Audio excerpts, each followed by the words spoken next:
ever noticed that one of your students excels at a particular skill? Of course.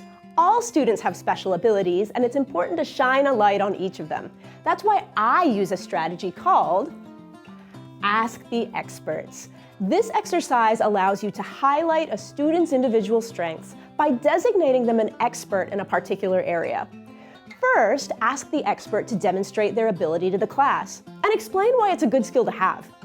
Next, encourage classmates to go to that student for help when they need it.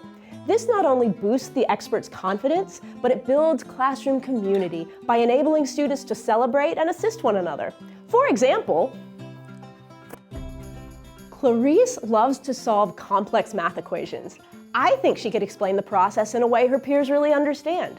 So I'm designating Clarice as the expert problem solver. Clarice, I see that you finished the bell work in record time. Could you please demonstrate for the class how you solved this problem?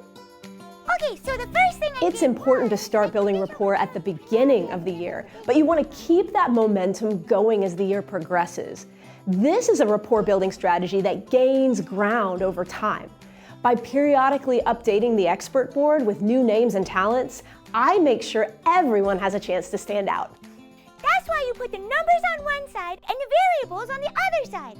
I like to draw an arrow to remind myself where everything goes. Thanks, Clarice. It makes so much sense the way you're saying it. Sully is super supportive of his classmates. In fact, I'm going to designate him as the motivation multiplier. It's great to focus on academic skills, but soft skills like organization and kindness are just as important. Most rapport building strategies draw upon students' similarities, but this one encourages students to appreciate their differences. And since that's the ultimate goal, there are a few things you'll want to keep in mind. Be careful to track the names included on the bulletin board so that no one is left out. Next, be sure to highlight meaningful skills. You don't want students to feel like you're playing favorites or that their skills were simply throwaways. Also, avoid using language that indicates students are the best at something. This activity shouldn't result in competition, but rather increased contributions from each student. Lastly, set clear procedures as to how and when students should help one another. For example, the first 5 minutes of independent work time can be set aside for expert help. Speaking of, class, it's time to talk to the experts. Please work quietly together for the next 5 minutes. Clarice, I'm having a hard time isolating the variable. Could you help me? Of course, Patrick. I like to think about it like this. First you gotta do this. I'm kind of nervous about tomorrow's quiz. But you've been doing so well on your assignments lately. You'll do great. Oh, thanks, Sully.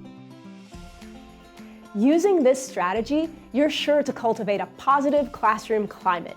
In the process, you'll learn new things from your students too. So, let them share their skills and be open to the authentic lessons they bring to one another. That's some expert advice we can all use.